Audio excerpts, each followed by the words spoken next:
Hello and welcome to BKV hitech school. कैसे हैं आप लोग? बहुत अच्छे होंगे, मुझे उम्मीद है। आप सभी जो है जानते ही होंगे कि हम लोगों का यह अंतिम चैप्टर जो है चैप्टर वंशागति का आणविक आधार का आज अंतिम टॉपिक है डीएनए फिंगरप्रिंट्स, जिसका नाम है डीएनए अंगुली छापी। इसको हिंदी में हम लोग करते हैं। इसके बारे में सबसे पहले मैं बेसिक जानकारी आप लोगों को दूंगा, जिसमें कि महत्वपूर्ण चीज़ों का सबसे पहले मैं जिक्र करूंगा, तब जाकर यह बात समझ में आएगी। इसके अंदर कौन कौन से टर्म्स होते हैं और डीएनए फिंगरप्रिंट्स का मेन उद्देश्य क्या है। जब तक इसको समझ लेंगे तो एक एक लाइन जब आप पढ़ेंगे तो बिल्कुल समझ में आ जाएगा। तो सबसे पहले मैं अपने भाषा में आपको डीएनए फिंगरप्रिंट्स की बात करने जा रहा हूँ, इसको आप लोग समझेंगे। एक चीज़ याद रखेंगे आप लोग कि डीएनए फिंगरप्रिंट्स की जो बात हम कर रहे हैं, डीएनए अंगुली छापी, यह देन है, किनकी देन है? एलेक जैफरीज की देन है ना। इन्होंने ही ऐसा टेक्निक विकसित किया था, डीएनए फिंगरप्रिंटिंग का प्रारंभिक प्रयास किया था, जिनके बदौलत जो है आज हम इतना डीएनए फिंगरप्रिंट्स करते हैं।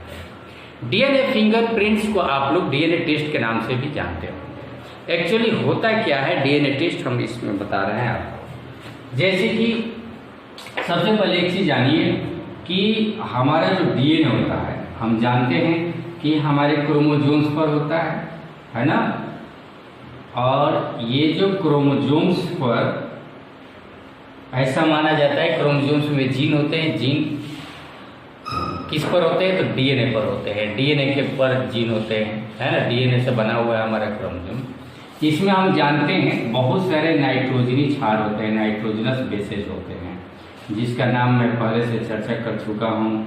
एडेनिन, गुआनिन, साइटोसिन, थायमिन, है ना, ये सब। और ये आरएनए में यूरेसिल होता है, ये भी आप लोग जानते हैं।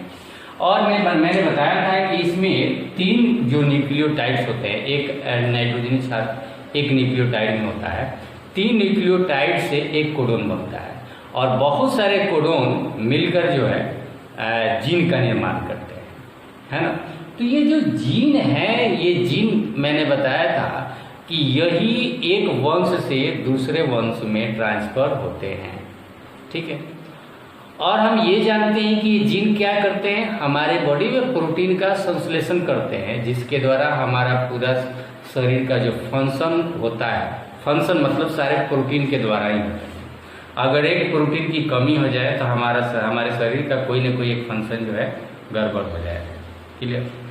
यानी ये जो जीन्स होते हैं, ये जीन ही हमारे शरीर को फंक्शनली मतलब ऑपरेट करते हैं, ये हम जानते हैं। लेकिन आपको यह भी जानकर आश्चर्य होगा कि किसी डीएनए पर जितने भी जीन्स है वो सारे जो है प्रोटीन का संश्लेषण नहीं करते हैं। उम्मीद आशा के अनुरूप अगर मैं बात करूं तो मात्र 10% ही ऐसे जीन होते हैं जो प्रोटीन संश्लेषण में भाग लेते हैं। बाकी 90% जो होते हैं, 90% जीन तो हम ज्ञात कर चुके हैं, लेकिन उनका कार्य अभी भी अज्ञात है।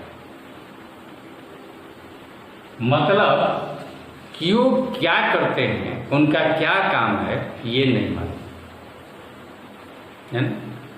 और ये ऐसे जीन 90% है, और ये जीन भी एक वंश से दूसरे वंश में, एक पीढ़ी से दूसरे पीढ़ी में ट्रैवल करते हैं।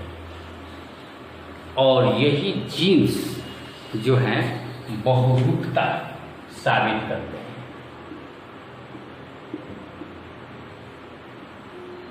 ऐसे हम लोग जानते हैं कि एक पीढ़ी से दूसरे पीढ़ी की अगर बात करें तो 99.9% जीन तो लगभग एक समान होता है, और वेरिएबिलिटी जो हमारा भाई से या हमारा किसी रिश्तेदार से थोड़ा सा चेहरा या आवाज़ थोड़ा सा गुण अगर अलग होता है तो 0.01%, सॉरी 0.1%,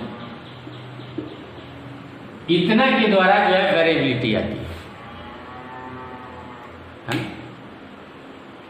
तो ये अलग बात है। अब यहाँ पर ये समझना है कि अज्ञात जो जीन होते हैं वो कहीं ना कहीं जो एक वंश से, ये तो वेरिएबल होते हैं, चलो 0.1%, हम माता पिता की बात करें और उनके वंश की, उनके बेटे की बात करें तो थोड़ा सा अलग होगा।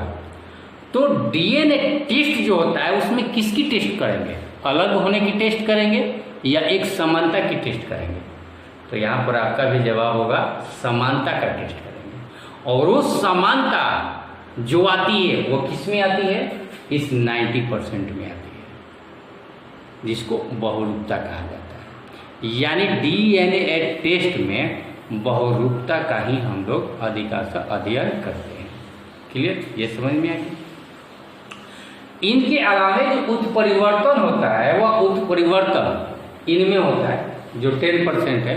इनके अंदर जो है हम जानते हैं कि एक नाइट्रोजनी क्षार कम हो गया या अधिक हो गया, जिसके कारण म्यूटेशन होगा, और म्यूटेशन के कारण थोड़ा सा प्रोटीन संश्लेषण का कार्य अलग हो जाएगा, प्रोटीन अलग तरह से संश्लेषित होगा, जिसके कारण जो है व्यक्ति का थोड़ा सा रंग रूप या आवाज़ या जो कुछ भी गुण कहिए, अभिलक्षित गुण जो है वह चेंज हो जाता है।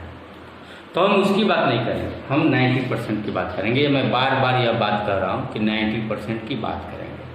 अब क्या होता है डीएनए टेस्ट में, क्या होता है, क्यों किया जाता है, इसकी मैं बात करूँ तो ये बताइए कि जैसे एक कॉमन में उदाहरण लेता हूँ, है ना। एक बच्चा है, यह बच्चा है और बीच बाजार पर खड़ा है और दो माँ आ गई यहाँ पर, बी और सी, दो माँ आ गई और ये बी कह रही है कि मेरा बच्चा है, सी कह रही है कि मेरा बच्चा है। और आप इस केस में क्या करेंगे? इसका क्या प्रमाण होगा? और दोनों ने मेडिकल सर्टिफिकेट दिखा दिया, दोनों ने अपना डिलीवरी डेट दिखा दिया, दोनों ने एक ही हॉस्पिटल दिखा दिया, सब कुछ दिखा दिया, इसके बावजूद भी बच्चा तो एक ही माँ का होगा ना, या तो बी का होगा नहीं तो सी का होगा। तो कैसे पता चलेगा? तो इसी के लिए आता है डीएनए टेस्ट। हम जानते हैं कि जो जीन होते हैं 90% बहुरूपता शो करते हैं, और वो जो है अगर ये ए बच्चा है तो बी में से जो आया होगा 90% वो सेम होगा, नहीं तो सी में से आया होगा वो सेम होगा। तो हम क्या करेंगे कि इसका कहीं से भी एक बाल ही क्यों लिए, नाखून ले लिए, या एक त्वचा का या खून का कतरा, कहीं से भी, मतलब ये कतरा ले लिया जाता है ना। और इतना कतरा लिया जाता है, इतना कतरा लिया जाता है लगभग, अगर मैं बात करूं तो जैसे कि आपके बुक में भी दिया हुआ था 1000 ग्राम लिया जाता है, लगभग मिलीग्राम होता है।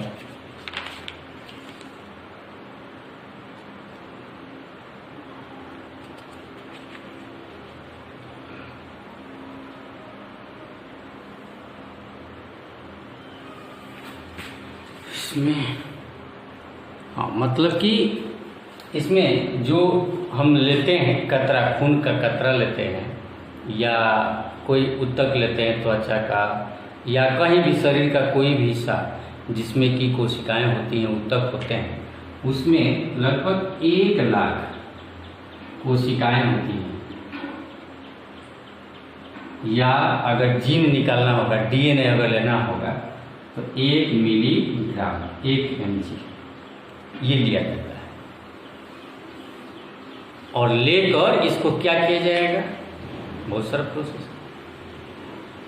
लेकर इसमें अधिकांशतः, ये तो हम जानते हैं कि कॉमनली जो डीएनए है उसका हम नाइट्रोजनी क्षार का बेस पेयर्स एक दूसरे से हम मिलाते हैं। अब ए का है ले लिया हमने, उसी प्रकार बी का लिया, उसी प्रकार सी का लिया और मैच करेंगे। तो ये मैच किस प्रकार करेंगे? इसके लिए अब जो टेक्नोलॉजी आया है ना, उसमें 2 टेक्नोलॉजी का प्रयोग किया जाता है। एक को हम लोग BNTR कहते हैं और दूसरे को PCR कहा जाता है। PCR में क्या किया जाता है कि सबसे पहले इस जीन को उपचारित करके इसकी संख्या को बढ़ाया जाता है, सबके संख्या को सेम रेशियो में बढ़ाया जाता है। वह इसलिए कि रिजल्ट बढ़िया से दिखे। थोड़ा मात्रा में हम ज़्यादा डिफ्रेंशिएट नहीं कर पाते हैं, सब लगभग एक ही समान लगेगा। तो इसीलिए इनकी संख्या को बढ़ाने के लिए ए का, बी का, सी का, तीनों का जीन लेकर इनकी मात्रा को पहले सेम रेशियो में एक ही अनुपात में बढ़ाया जाता है। अधिक होगा तो अंतर अधिक दिखेगा, है ना, कि कौन किससे मिलता जुलता है और कौन किससे अलग है। VNTR कहा जाता है। VNTR का अगर फुल फॉर्म बात करूं तो वेरिएबल नंबर ऑफ टैंगम रिपीट्स। ये क्या होते हैं कि जब इनकी संख्या बढ़ा दी जाती है तो संख्या बढ़ाने के बाद अब इनके जो जीन्स होते हैं, जो वेरिएबल जीन्स हैं, जो मैंने कहा कि वह B से भी आया होगा, C से भी होगा, 90% की अगर मैं बात कर रहा हूं, तो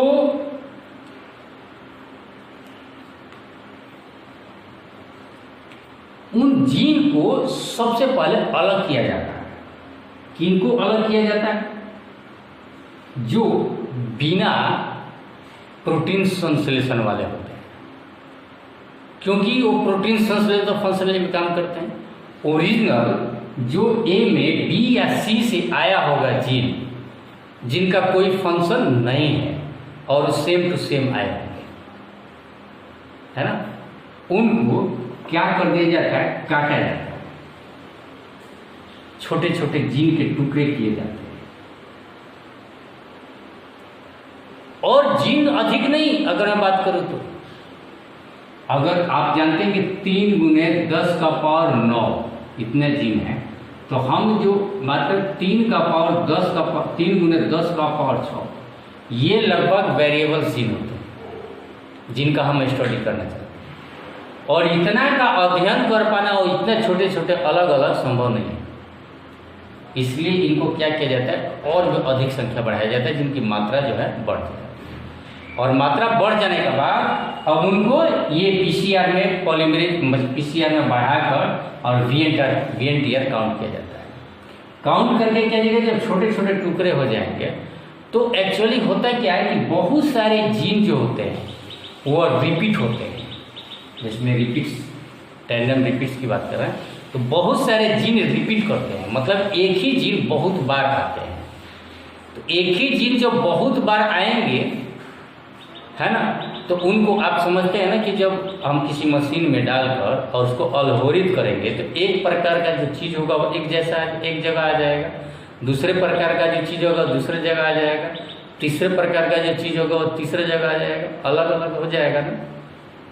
तो अब इसमें क्या करेंगे? मान लीजिए कि अलग अलग चीज़ें हैं, D, E, F और G, इतने प्रकार की चीज़ें हैं, और यहीं पर कहीं पर D बहुत बड़ा है, कहीं पर E बहुत बड़ा है, इसमें भी D, E बहुत बड़ा है, G, ये सब बार बार रिपीट करते हैं। अब इसमें ये देखा जाएगा कि इसमें D कितना बार रिपीट हुआ और इसमें D कितना बार रिपीट हुआ, इसमें D कितना बार रिपीट हुआ, इसमें E कितना बार, इसमें, और तब देखेंगे समानता। इसमें अगर एक ही प्रकार का जीन जितना बार रिपीट हुआ है उतना बार इसमें भी हुआ है, तो C एक C का बच्चा है। अगर इसमें रिपीटेशन अगर B के बराबर है तो यह B का बच्चा है, यही देखा जाता है। अब ये रिपीटेशन को कैसे पता चलेगा? तो रिपीटेशन को पता करने के लिए इसमें कुछ टेक्निक्स हैं, है ना। वो टेक्निक्स कलर रंगीन किया जाता है। रंगीन, ये DEF तो मैंने नाम लिखा ना, लेकिन आप समझ सकते हैं, जैसे आपकी पुस्तक में बहुत ही अच्छा चित्र दिया हुआ है इसको समझने के लिए। देखिए मैं आपको चित्र के द्वारा ही समझाना चाह रहा हूँ। यहाँ पर देखिए, ये एक घटना स्थल का दिया हुआ है, मैंने कल देखा। यहाँ पर देखिए, अपराध दृश्य C से DNA प्राप्त किया गया, और इसको देखिए यहाँ VNTR के द्वारा जो है ये अनुबद्ध किया गया है। यहाँ पर गुणसूत्र 1 में जो जीन है यहाँ दिखाया गया है, गुणसूत्र 2 का जीन यहाँ दिखाया गया है, और गुणसूत्र 16 का जीन यहाँ पर दिखाया गया है। आप समझ रहे हैं कि इसमें गुणसूत्र 1 का वेरिएबल्स जो नंबर्स ऑफ जीन जो है वह अधिक है, 2 में थोड़ा सा कम है और C में कम है। और ठीक इसी प्रकार देखिए यहाँ A से प्राप्त किया गया है और उसको यहाँ प्लेट पर दिखाया गया है।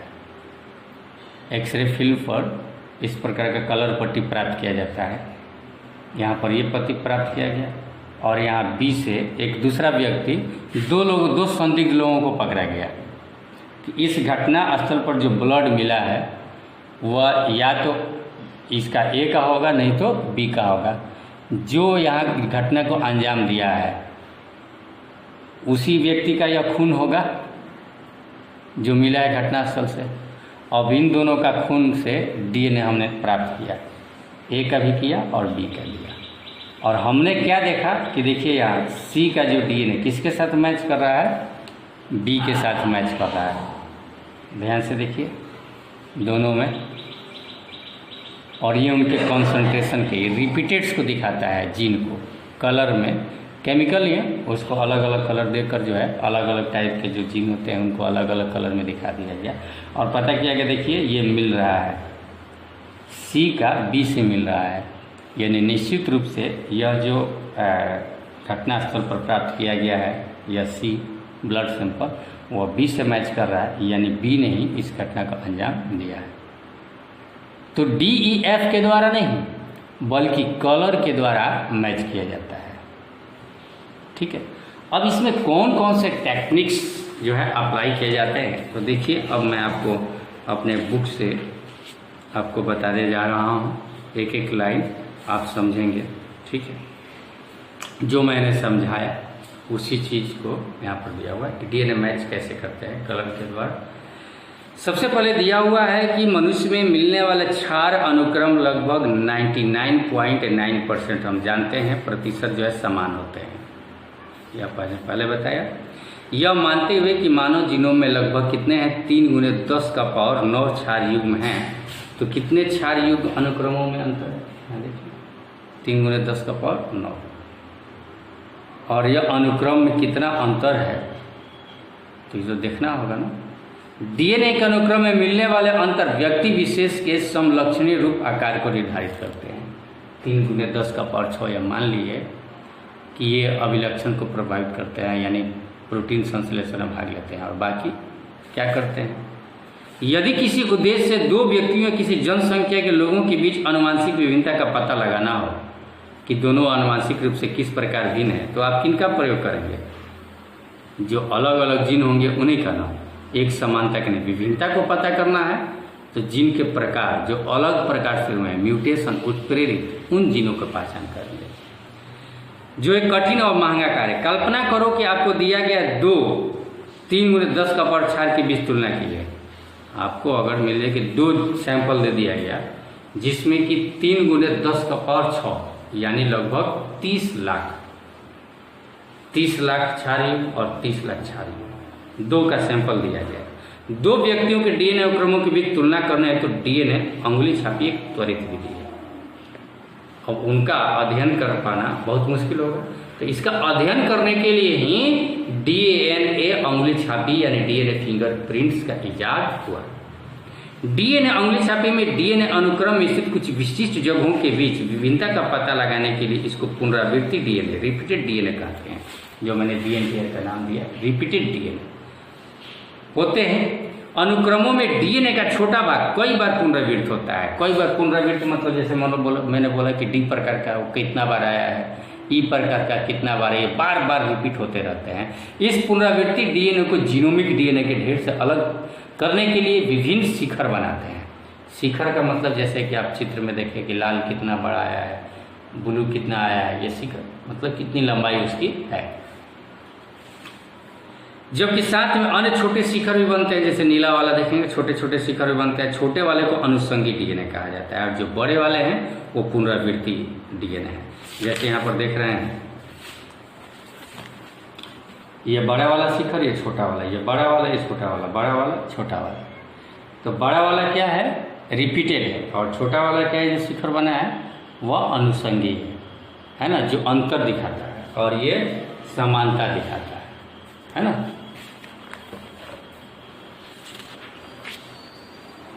अनुषंगी डीएनए, इसको सैटेलाइट डीएनए के नाम से भी जाना जाता है। क्षार घटकों खंडों की लंबाई व पुनरावृत्ति इकाइयों के आधार पर अनुषंगी, लघु अनुषंगी आदि में वर्गीकृत किया जाता है। दीर्घ और लघु, लघु मतलब छोटा वाला, छोटा कौन से अनुषंगी हैं साथ में आने वाले, और बड़े वाले कौन से हैं।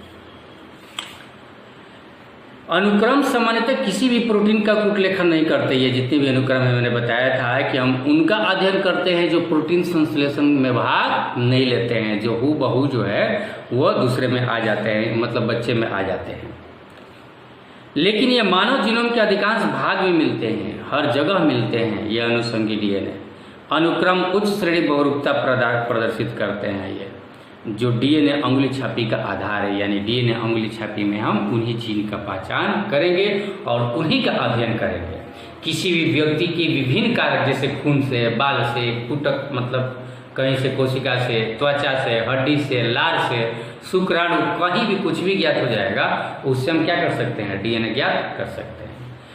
डीएनए में एक समान बहुरूपता मिलती है, हमने बता दिया है। जो न्यायालयीन, न्यायालयीन का मतलब कि न्यायालय के अधीन, यानी न्याय करना, जहाँ न्याय करना है। चूंकि यह खर्चीला होता है, ऐसे किसी का भी डीएनए टेस्ट नहीं करा दिया जाता है ना। इसके केमिकल्स, इसका तकनीक बहुत महंगा आता है। जब तक कोर्ट नहीं कहेगा तब तक ये टेस्ट नहीं कराया जाएगा, है ना। तो न्यायालय के अंदर जो है यह एक पहचान औजार के रूप में उपयोगी है डीएनए टेस्ट। अगर डिसीजन देना है तो डीएनए को एक हथियार है जिसके द्वारा तौल कर हम बता सकते हैं कि ये दोषी है और ये निर्दोष है। चूंकि बहुरूपता जनक से बच्चों की ओर वंशागत होती है, इसीलिए डीएनए अंगुली छापी की विवाद की स्थिति में पैतृत्व परीक्षण में सहायक है। पैतृत्व परीक्षण मतलब कौन पिता है या कौन माता है, इसके भी हम परीक्षण कर सकते हैं। डीएनए अनुक्रम में मिलने वाली बहुरूपता के साथ साथ डीएनए अंगुली छापी मानव जीनोम के अनुवांशिक नक्शे को तैयार करता है। अनुवांशिक नक्शा मतलब कैसे कैसे इसका वंश है, मतलब उसके माता पिता से उसके बच्चे में कैसा आया है डीएनए, अनुवांशिक नक्शा तैयार करता है। साधारण तौर से हमें यह समझ लेना चाहिए कि डीएनए बहुरूपता क्या है। बहुरूपता अनुवांशिक आधार पर विभिन्नता है एक प्रकार का। अब उत्परिवर्तन के कारण ये भी उत्पन्न होता है। उत्परिवर्तन में क्या होगा कि एक डीएनए जो है बार बार रिपीट होगा या कुछ जो है अलग हो जाएगा। हमने डिलीशन और एडिशन उत्परिवर्तन हमने देखा था, म्यूटेशन, जिसमें कि एक नाइट्रोजन क्षार क्या हो जाएगा, कहीं जुड़ जाएगा, कहीं अलग हो जाएगा, जिसके कारण जो है रिपीटेशन कहीं अधिक हो जाएगा, कहीं कम हो जाएगा। रिपीटेड जीन भी हो जाता है, नाइट्रोजन क्षार रिपीट भी हो जाता है बहुत बार, ऐसा है ना। तो ये म्यूटेशन के बारे में हम लोग तो पहले पढ़ चुके हैं। किसी व्यक्ति में नए उत्परिवर्तन उसकी कायिक कोशिकाओं या जनन कोशिका में पैदा होता है। जनन कोशिका या कायिक कोशिका, कायिक कोशिका में होगा तो उसके बच्चे में नहीं आ जाएगा, लेकिन जनन कोशिका में अगर किसी प्रकार का चेंजिंग होता है तो उसके बच्चे में जरूर जाता है।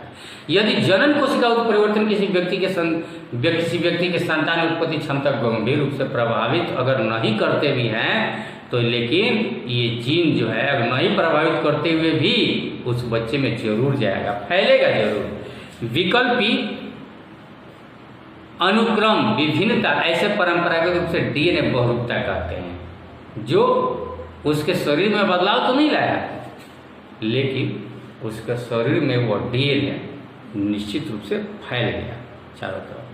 मानव जनसंख्या में हम बता सकते हैं, आपको अभी हम चर्चा किए थे कि 0.01% से अधिक आवृत्ति में एक विस्थल में असंगति मिलने से होती है। अगर हम कहते हैं कि हमारे माता पिता में अगर बात करें एक 0.01% और एक 0.1%,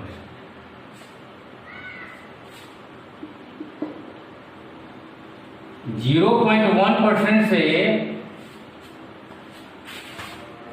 मंकी से आदमी बन गया और 0.01% से हम अपने भाई से अलग हो गए, उसका भी 10%।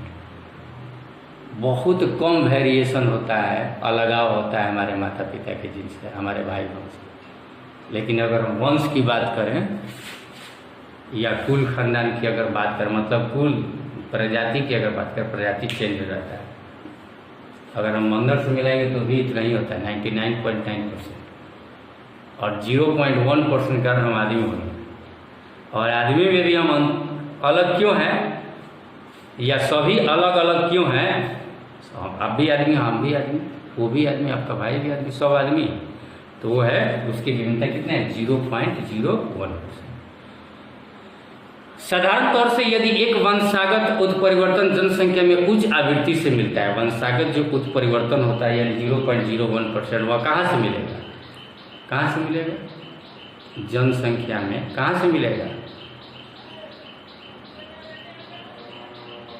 वंशागति का अध्ययन करने से मिलेगा। एक वंश से दूसरे वंश में मिलेगा, प्रजाति में नहीं। प्रजाति के लिए तो इतना मिलेगा 0.1%, है ना। और इसी को डीएनए बहुरूपता कहते हैं, 0.01%। उपरोक्त विभिन्नता की संभावना या अव्यक्तिक, हमने बताया था कि जो जीन होते हैं मैसेंजर आरएनए बनते हैं, या डीएनए से जो मैसेंजर आरएनए बनता है, तो मैसेंजर आरएनए के बनने के पहले उसमें हेट्रोजीनियस आरएनए बनता है, जिसमें दो प्रकार के जीन होते हैं। कुछ ऐसे जीन होते हैं जो प्रोटीन संश्लेषण में भाग नहीं लेते हैं, और कुछ ऐसे जीन होते हैं जो प्रोटीन संश्लेषण में भाग लेते हैं। तो यह व्यक्तिक और अव्यक्तिक के रूप में जैसे ये हैं, तो आप समझ सकते हैं इसमें दो तरह के जीन हैं, यह व्यक्तिक है और यह अव्यक्तिक है। तो प्रोटीन संश्लेषण होता है तो क्या होता है, आप जानते हैं ना कि अव्यक्तिक को पहले क्या कर दिया जाता है, अलग हो जाता है, और जो जीन बनता है वह सिर्फ व्यक्तिक का बनता है, जिससे कि प्रोटीन संश्लेषण होता है। तो यह अव्यक्तिक अब कितनी बार डीएनए में भी होता है, डीएनए के अनुसार ही आरएनए बनता है। तो ये जो है अव्यक्तिक, इन्हीं की अहम भूमिका है डीएनए टेस्ट में। ये कितने रिपीटेड हैं, कितने मतलब बार आए हुए हैं, जिनकी जांच हम लोग करेंगे। और इसमें भी चूंकि ये जीन है, इस जीन में न्यूक्लियोटाइड्स होंगे, न्यूक्लियोटाइड्स में नाइट्रोजनी क्षार होंगे, है ना। तो विकास में अगर बात करें, हाँ, बहुरूपता विभिन्न प्रकार की हो सकती है, जिसमें कि एक न्यूक्लियोटाइड में भी हो सकता है या एक विस्तृत स्तर पर परिवर्तन होता है। एक न्यूक्लियोटाइड अगर बदल गया तो विकास व जाति उद्भवन में उपरोक्त बहुरूपता की बड़ी भूमिका होती है। विकास और जाति उद्भवन 0.1% के कारण जाति उद्भवन हो जाता है ना। और 0.01% ये धीरे धीरे होते होते जो वेरिएशन जो है, अगर हम कह सकते हैं दूसरे भाषा में, अगर 0.1% हो जाए 0.01 से, तो जाति उद्भव हो जाएगा या विकास की गाथा रच जाएगी। डीएनए उंगली छापी तकनीक का प्रारंभिक विकास की अगर बात करें तो दिया होगा एलेक्स जेफरीज द्वारा किया गया। इन्होंने अनुषंगी डीएनए को प्रोब के रूप में उपयोग किया, जिसमें काफी बहुरूपता मिलती है। इससे अनुबंध पुनरावर्तक की विभिन्न संख्या, जिसको हम लोग कहते हैं variable number of tandem repeat, जिसको हमने VNTR कहा है ना, VNTR के रूप में जानते हैं। इसे तकनीक यह किसके द्वारा तैयार किया गया था? इन्हीं के द्वारा तैयार किया, एलेक्स जेफरीज के द्वारा।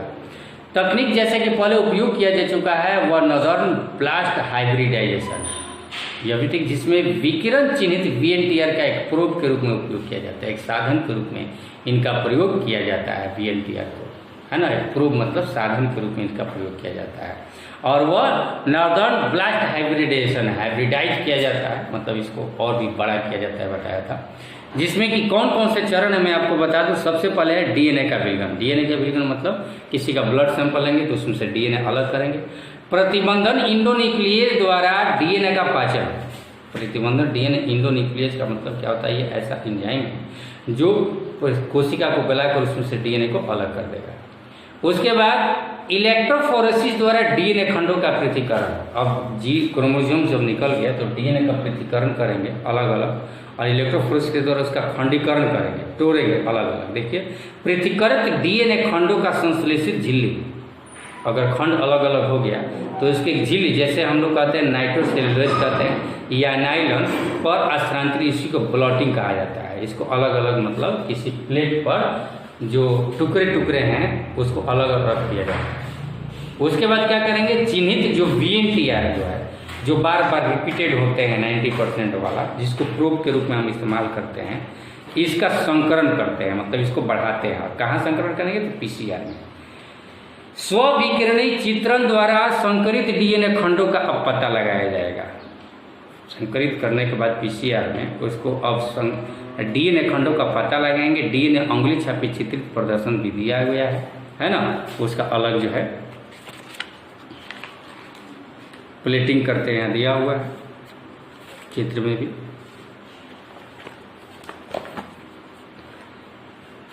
वीएनटीआर की अगर मैं बात करूं तो अनुषंगी डीएनए की श्रेणी से संबंधित है। अनुषंगी मतलब मैंने बताया था छोटा वाला जो मिलता जुलता है, इसीलिए इसे लघु अनुषंगी कहते हैं वीएनटीआर वाला। इसमें एक छोटा डीएनए अनुक्रम जो वेरिएबल होता है 0.01% अनुबंधीय व्यवस्थित होता है। किसी व्यक्ति के एक गुणसूत्र से दूसरे गुणसूत्र की रूपीय संख्या में विभिन्नता मिलती है। एक गुणसूत्र जैसे इसमें लिया गया गुणसूत्र 7, गुणसूत्र 2, गुणसूत्र 16, उसमें मतलब जो भी गुणसूत्र मिल जाए उसी का विभिन्नता और बहुरूपता दोनों जो है पता किया जाता है। पुनरावृत्ति की संख्या में बहुत उच्च श्रेणी की बहुरूपता मिलती है। पुनरावृत्ति होती है तो बहुरूपता अधिक होगी, जिसके फलस्वरूप वीएनटी के आकार परिवर्तित होते हैं, बढ़ेगा। इसके आकार में 0.1 से 20 किलो बेस के होते हैं। ये किलो बेस जैसे यहाँ ग्राफ जो दिया गया है 1, 2, 3, 4, 5, वहाँ से 0.1 से 20 किलो बेस तक हो सकता है। वीएनटीआर प्रोब से संकरण के फलस्वरूप प्राप्त स्व-विकिरण चित्र से विभिन्न आकार की पट्टियाँ दिखाई देने लगती है पीसीआर में करने के बाद। ये पट्टियाँ किसी व्यक्ति के डीएनए के विशिष्ट प्रारूप को भी व्यक्त करते हैं। जैसे यहाँ ये पट्टियाँ जो मिलती है एक व्यक्ति का अलग अलग, हर व्यक्ति का अलग अलग प्रोब या प्रोब के रूप में इसका प्रयोग हम करेंगे, मिलेगा ही अलग अलग।